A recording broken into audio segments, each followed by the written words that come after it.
Morning. I am with fiber artist Christine Guernsey. Christine studied fiber arts and has a degree in art history.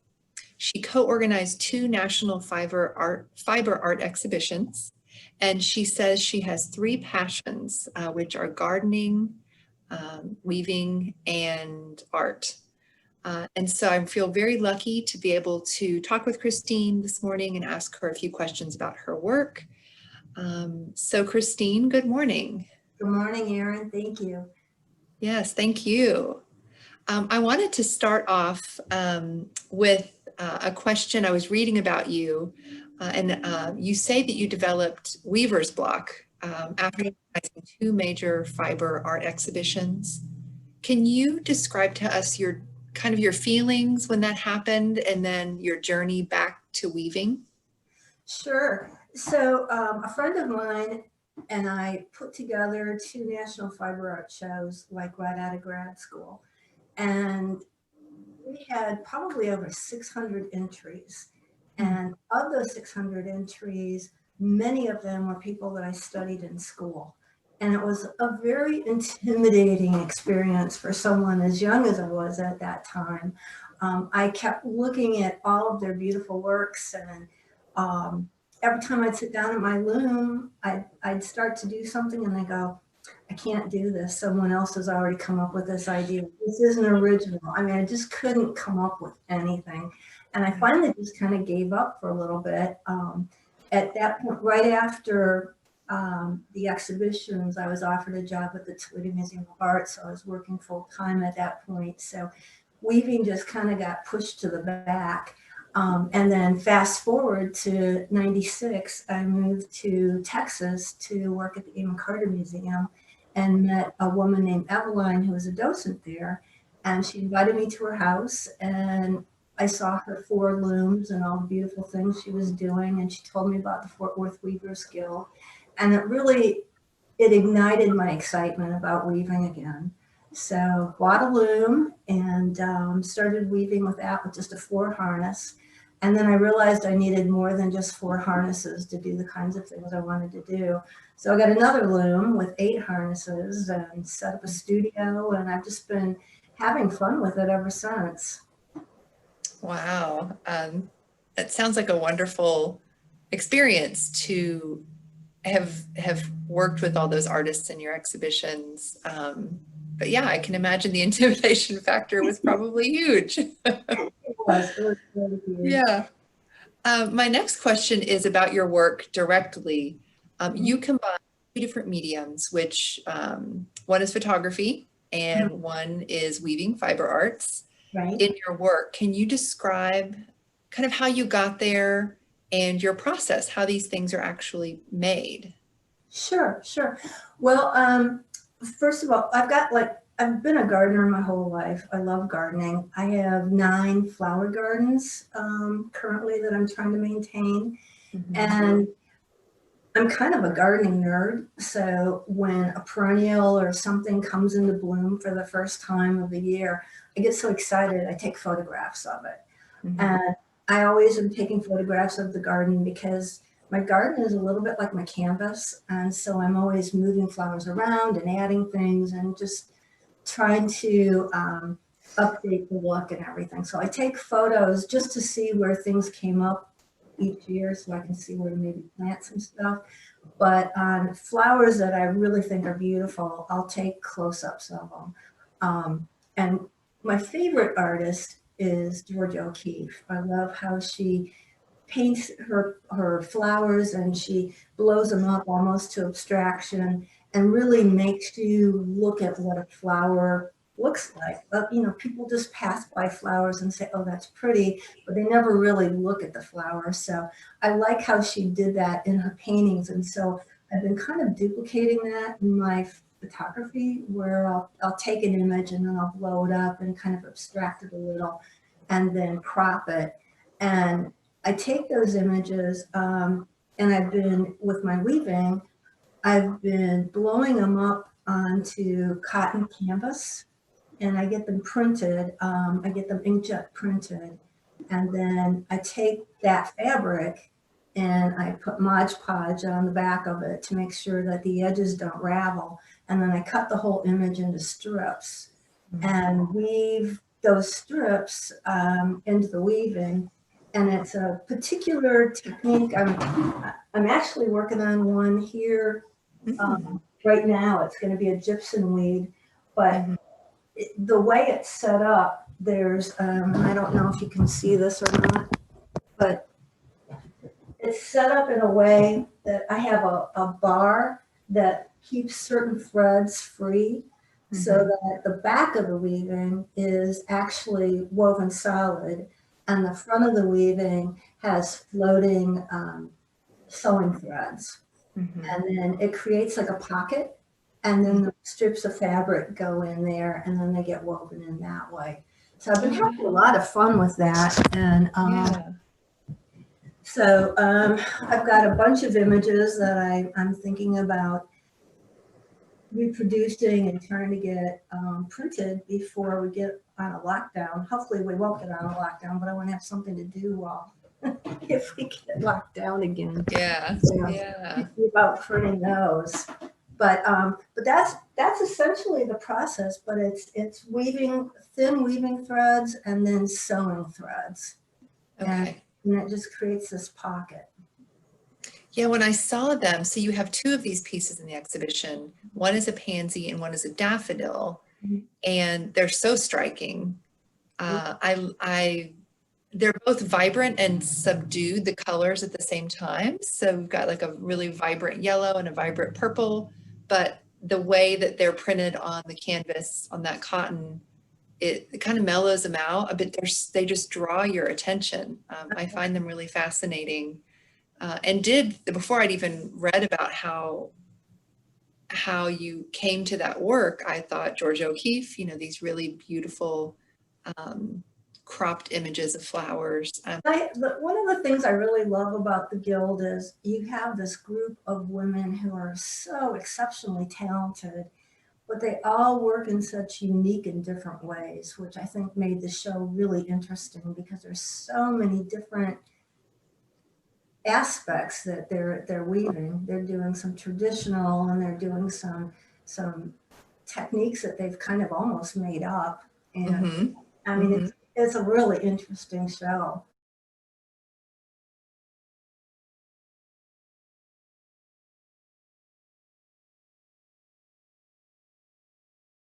So to give you a little bit of background on Christine, she has an MA in arts education and is a retired visual arts educator.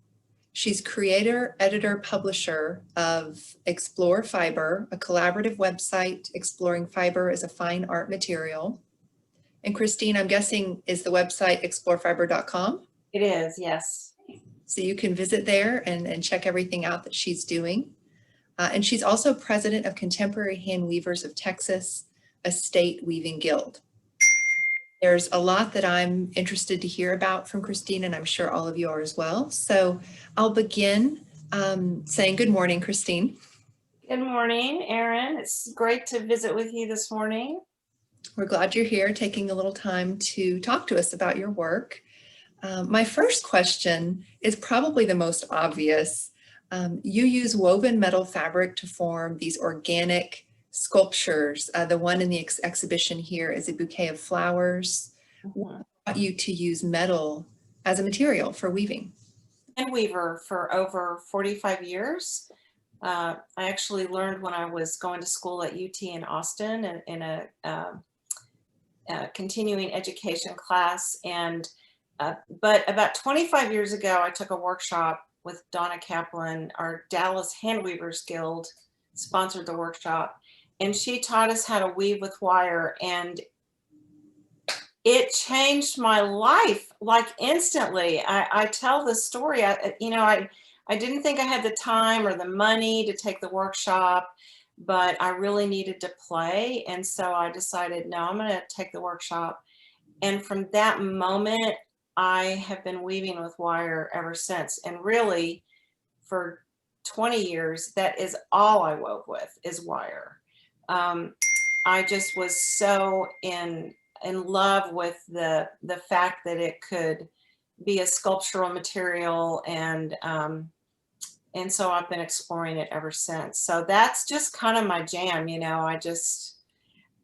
When I was an art educator, I taught sculpture to high school, and so I really love 3D forms, and that allows me to create 3D forms. What does weaving do for you that maybe other mediums don't do? But coming from a background of being a visual arts educator, I'm imagining you've kind of tried everything. Why weaving, or why fibers? It's true.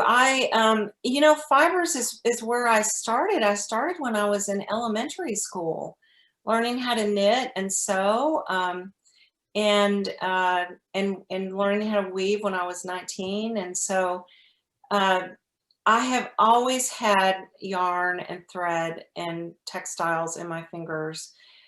It wasn't until I became a visual arts educator that I started exploring, you know, drawing and painting and other processes and mediums. But I'm just a fibers girl. I say that when I'm at the loom, that's where my heart beats.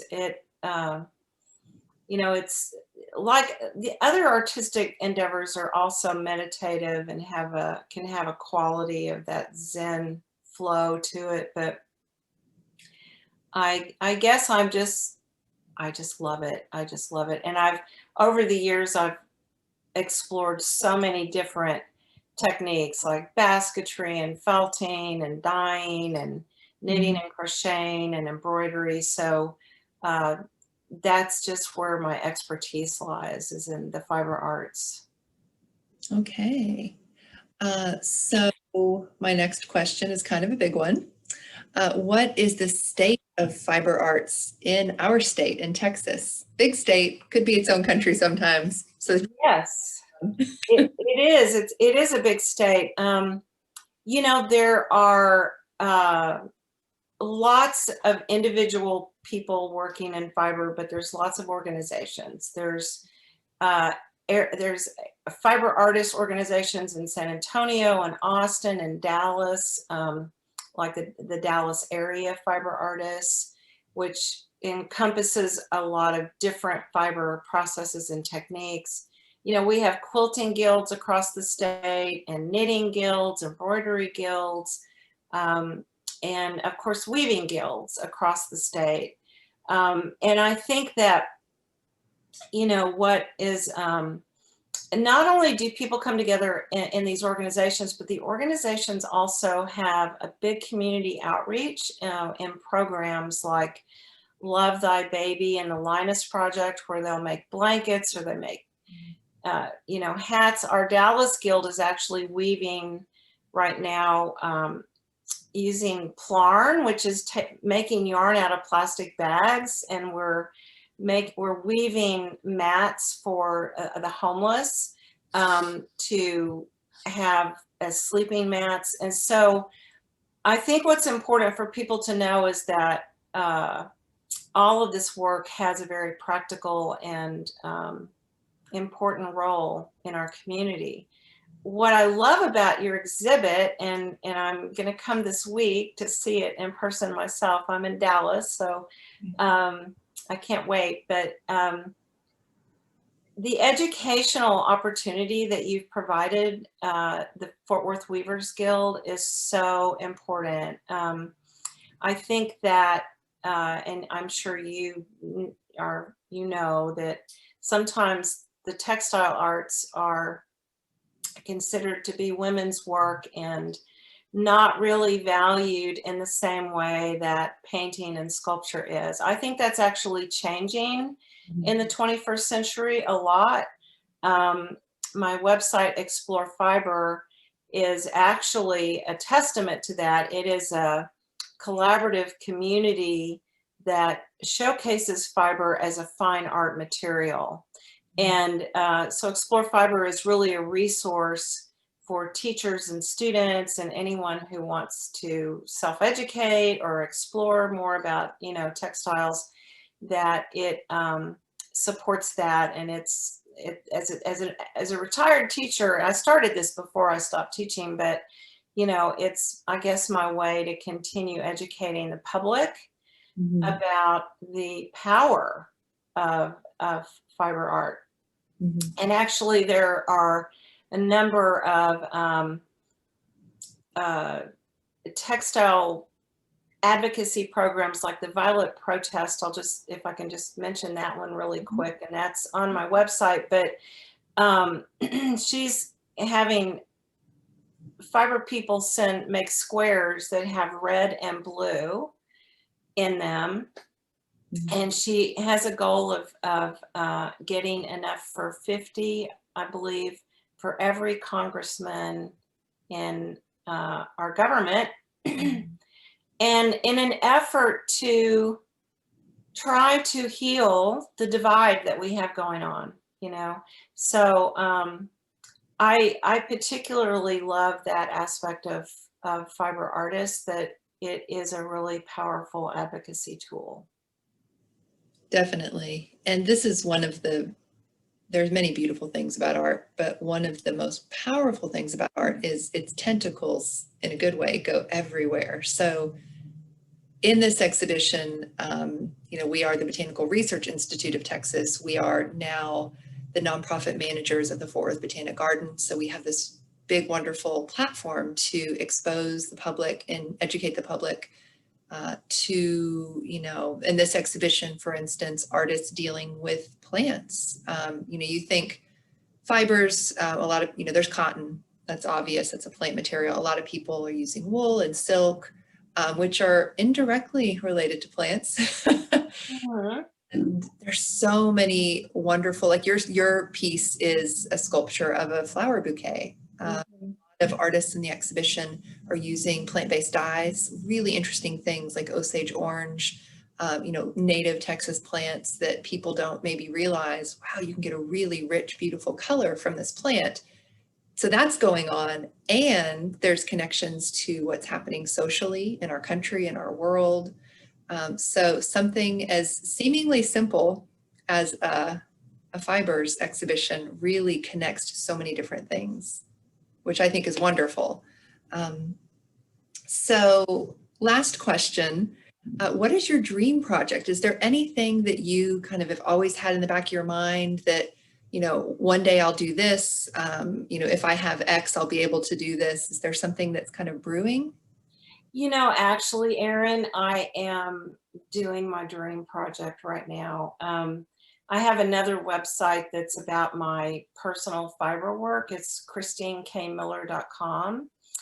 And my husband and I retired on the same day, June 2nd of 2018. It was my last day of teaching, and he was a construction supervisor. And so we just made it be the same day, which was really kind of magical.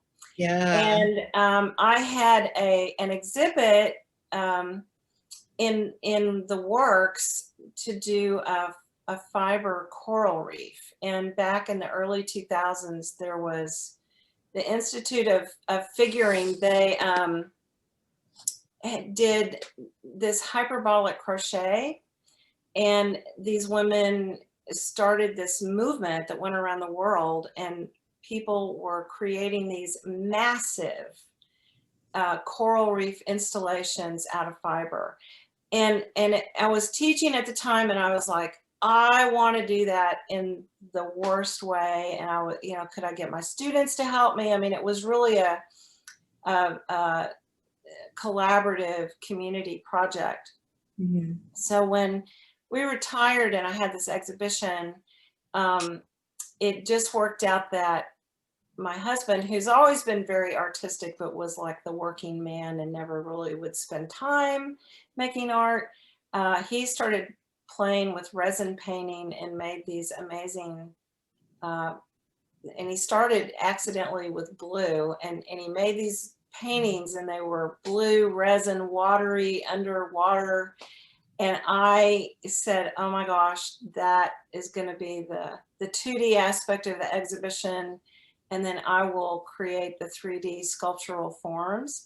And so on my website, there's a tab for the coral reef exhibit. And we've had 2 exhibitions to date.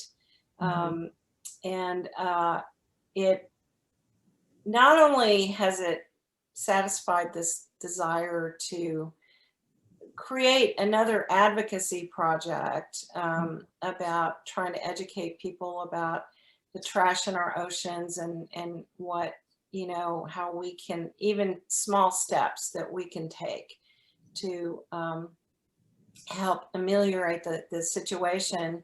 But making art with my husband and displaying our work together has just been, I don't think whatever I will ever do will give me as much pride and joy as that has. So I hope that we continue doing that. Our work looks, it's just very synergistic together. Okay.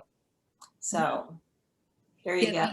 That sounds like a magical, it kind of came together at the same time for that to happen. It did. Neat. And I am with Janet Good, one of the artists in the Loom Botanical. And to give you a little bit of background on Janet before we hear from her and enjoy that, she has a PhD in applied mathematics. After retirement, she became an RN working in emergency medicine and is now retired. She's an avid traveler and photographer and works in different types of weaving to challenge herself and to expand her knowledge. So Janet, thank you for joining us today. We're really glad to have you here. Thank you. And I thought that we could start with something that really struck me first about your work, the pieces in the exhibition, and that is your use of color. Okay. Well, first of all, I use color very much with a specific purpose in mind. So color isn't something that is random at all to me. It's all specifically selected for an individual piece. Probably a good example would be in the Autumn Leaves table runner that I put in the show. That one is, in my mind, it is about walking through a forest in the Northeast during the fall when you have, you know, the red, orange, yellow leaves, you have the green of the, you know, background evergreens or the coniferous trees, you have the blue of the sky. And so I wanted to put all of those colors in there. And I wanted you to have the feeling of being enveloped by color, but not overwhelmed by color.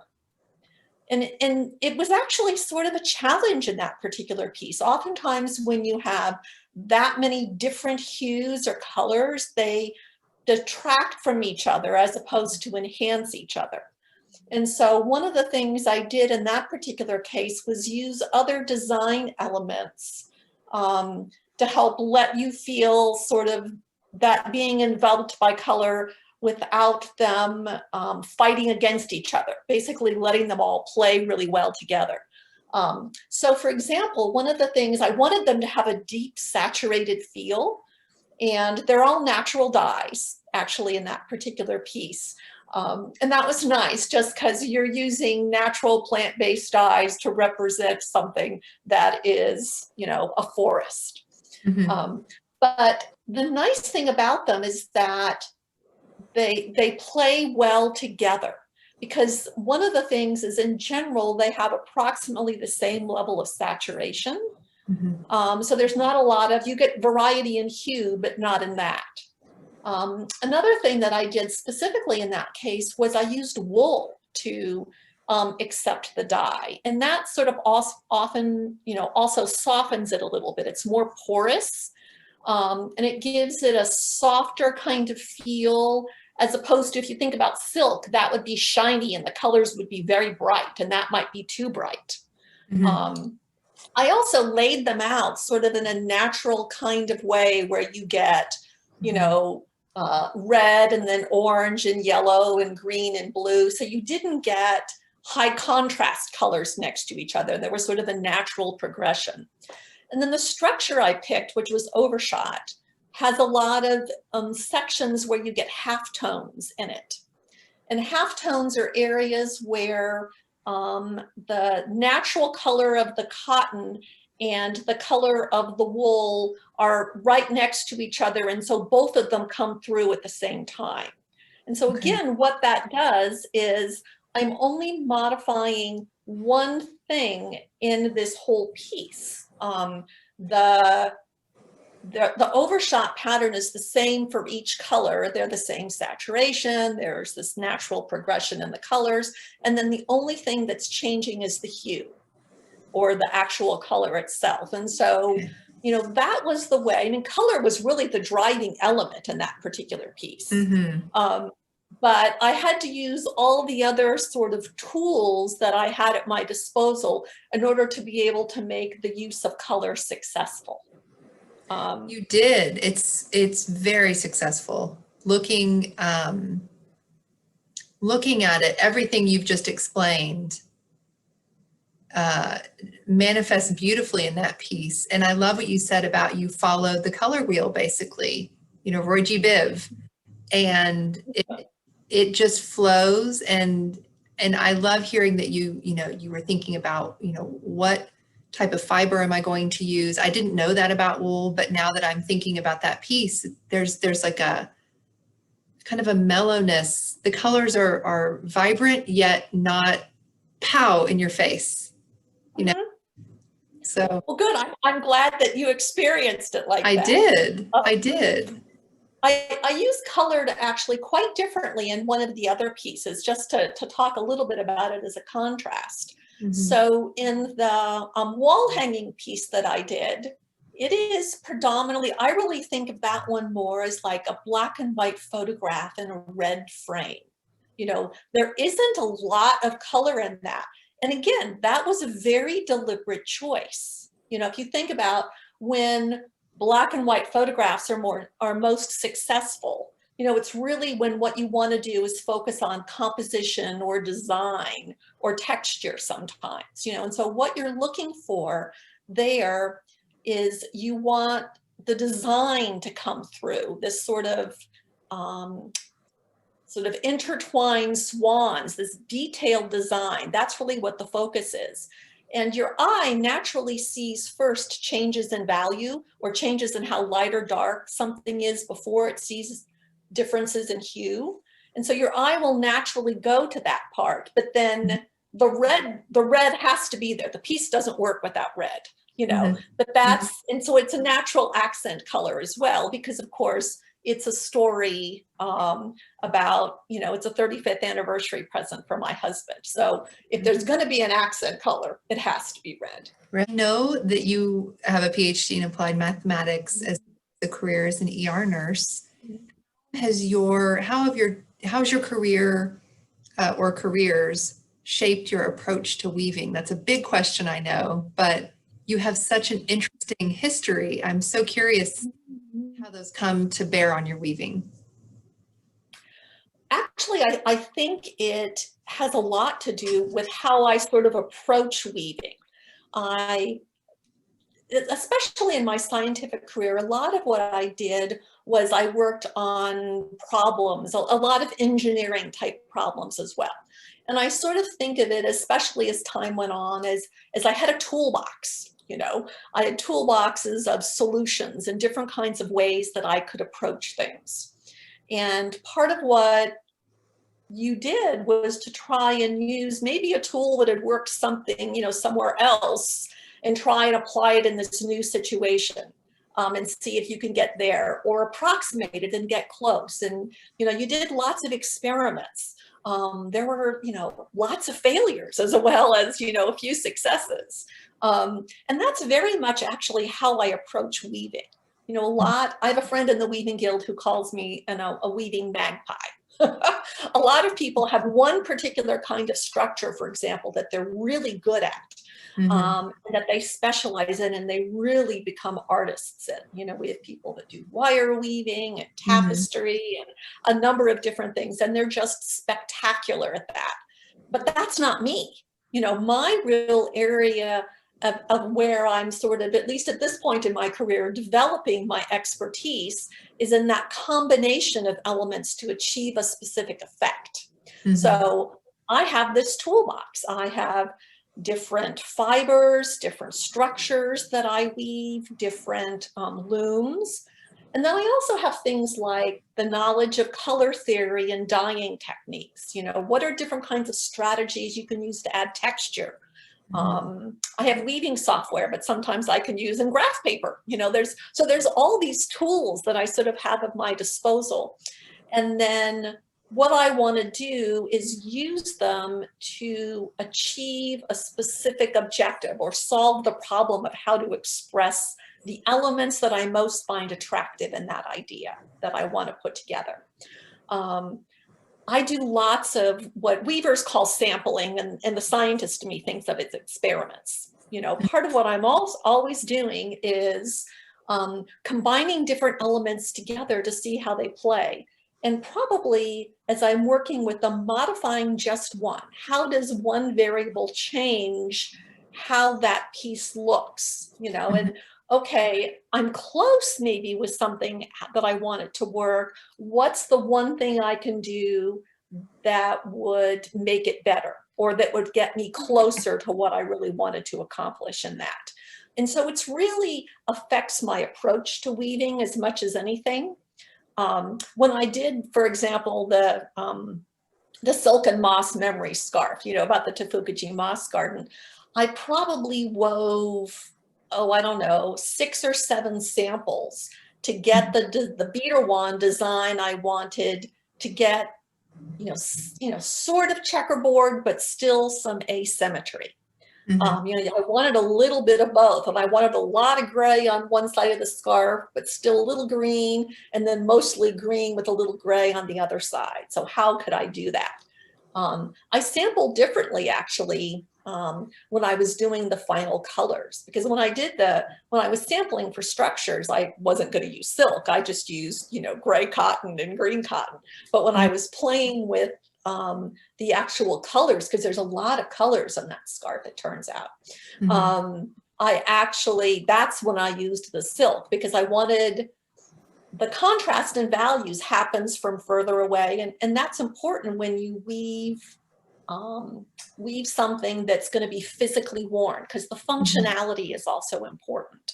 So you can see the green and gray blocks from relatively far away, and that's what you see from a distance. But when you get closer, you see all the different colors in the stone. There's actually a sort of celadon green-gray color. There's an orange in there. There's a gray in there. There's actually some white natural colored silk in there. So there's all these different colors that give you the texture of the stone, again, that I sort of experimented with. But I didn't worry about that part to start off with. That's what happens when you get close. In the beginning, I worried what happened when you got further away. I think I really do approach weaving, you know, as a scientist. It sort of just informs how I think about things. Yeah, absolutely. I want to thank you for taking the time to explain your approach to weaving, your process, your relationship with fibers. It's been really interesting to hear everything. And we're really glad you could be here. Thank you. I've enjoyed our conversation.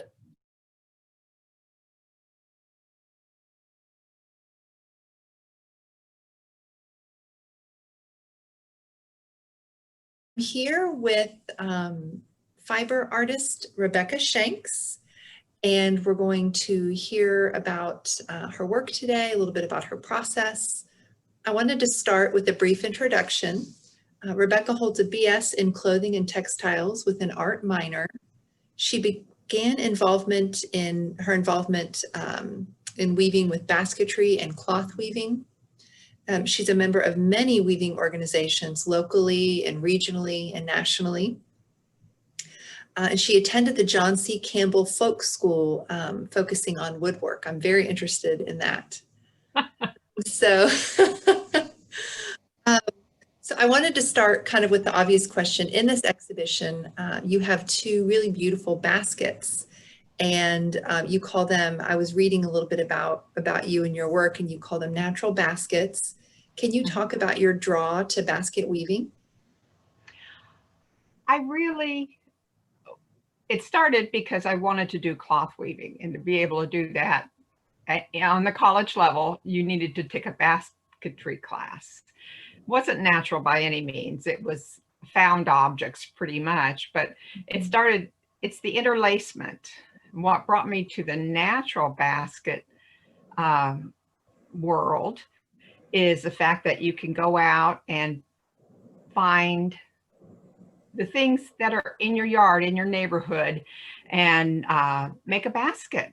And a lot of people don't think about that. They think they need to go to the store, buy something, and with a chainsaw and a drill, I was able to make my base and then start from there and go to just out in my yard and in my neighborhood and pick up vines and little saplings and things like that. And I was able to weave the basket. So to me, that's intriguing, using what Mother Nature has, and you have to let it choose its own course in your basket. I found that too. You can't really force it when you're working with the very natural things. You know, other baskets are natural, but it's processed natural materials and they're easier to work with. Yeah, a little bit more streamlined, I guess you could say. A little more tamed. Yeah, yeah. So the two in this exhibition, one of them is crepe myrtle, correct? Is it myrtle branches or? It's the saplings. We had to take a crepe myrtle down, and in doing so, they keep sprouting up. It wants to continue to be alive. So those are what I call saplings or sprouts, and that's what I use because they kept coming up. And I have done a willow basket, which was very difficult because it's very hard on your hands, the willow, getting it to bend. So I thought, well, these are young sprouts, maybe, and that's how you choose your willow also, from young sprouts. So I thought I can interpret it this way. And after soaking for 12 hours in the bathtub, for the crepe myrtle basket, I found they still had a mind of their own, and I had to let them twist and turn how they wanted to. But it still made a nice basket, but that's why it's more open air. In the second basket, I chose to take a limb of a tree and cut the base, because then it would be more traditional basketry, so people could see nature in either form. Yeah, that makes sense. You, as I mentioned in your intro, you have a long career as a fiber artist. How has your work changed over the years? I know that's a big question, but are there kind of moments where you kind of turned one way and then another, maybe with materials or technique? I think as we develop, we just keep searching for something that speaks to us. And over the years, I've been able to narrow down, you know, it's like that checklist. This is good. This is good. Okay, I've done that. I would go back to this. And so I've refined my areas that I really enjoy doing, and my materials have gotten finer. When I first started weaving, they were, and I don't know if it was the era and the day of the chunky yarn, but I see that coming back in young students. They tend to start there. I started there. And as I developed, I wanted something finer. And even in my basketry, when I go outside of natural baskets, it's really much more refined techniques that I'm looking for. Are there any, do you look to any, you know, other fiber artists or artists, you know, working in other mediums that for inspiration? Yes, I do. And that's that's one of the things that I like to do right now that I'm currently working on is I may admire somebody's work. If they offer a class, I go to it. After you've learned their techniques with their materials, like Polly Adams Sutton is one. She does red Western cedar and wire. She's a very well-known national artist, and I love the different shapes and forms and rims on her baskets. And I like to take that and then interpret it in paper and wire. And it's, watercolor paper that you paint. So you've added the element of all these wonderful colors. Hers are very beautiful as they are, but then in my mind, I want to take it a step further and do painting on watercolor, slice it up, and then make a basket. And that comes from being influenced by Jackie Abrams, who's a well-known paper basket artist.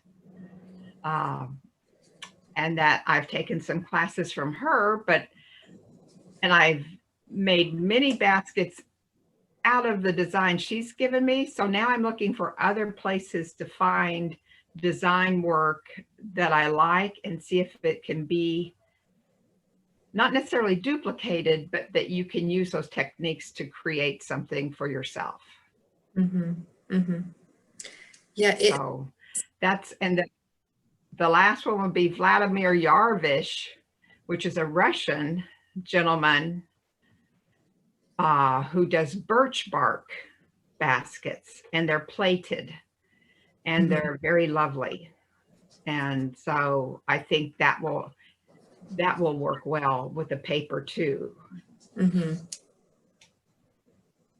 Yeah. And so in this exhibition, there's a lot of work, and your baskets seem to be the most like literal kind of use of nature, bringing in the saplings or the sprouts and crafting something with them that's really beautiful. There's also a lot of naturally dyed textiles, which is great. It's great to see all of these things from the plant world coming into the gallery, which happens normally, but people don't think about.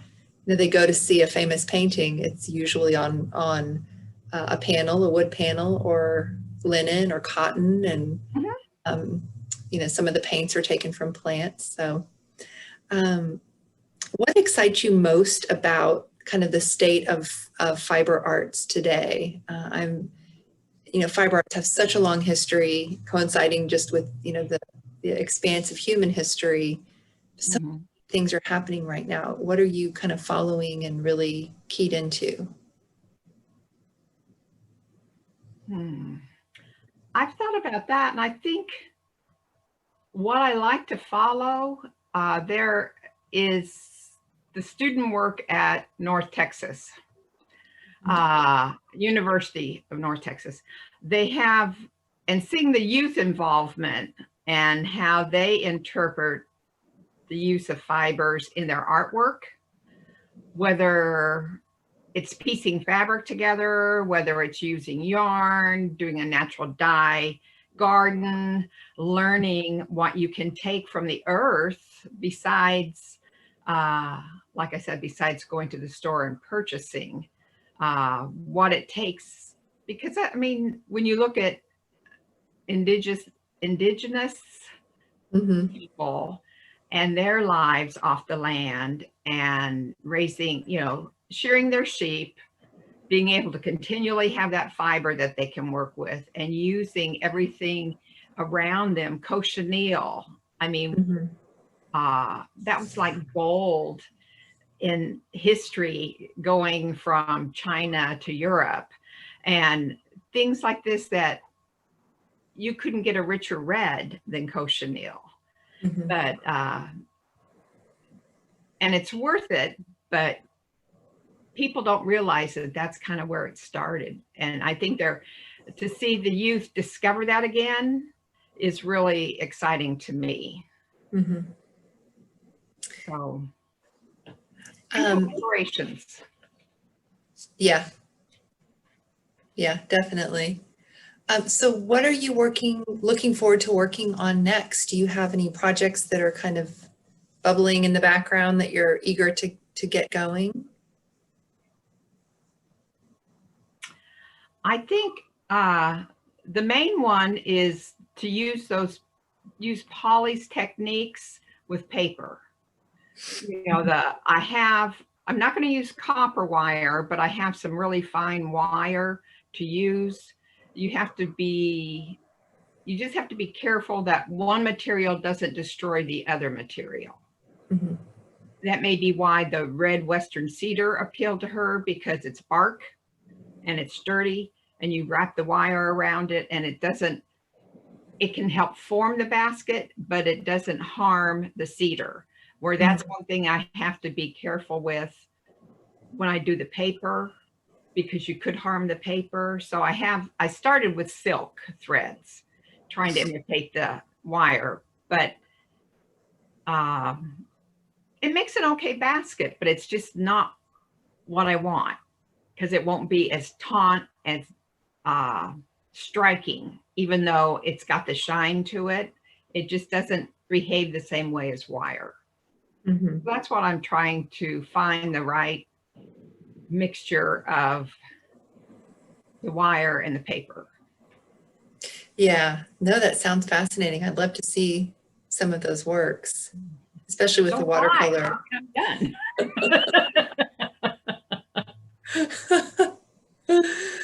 Well, wonderful. Well, thank you for joining us today.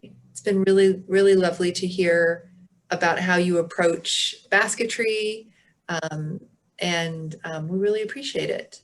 Well, thank you. I appreciate sharing my views. I'm not a traditionalist where I think every basket has to hold something and carry it, but I appreciate those too, and I make those also. So I think everything we do forms the next step of our journey in our adventure.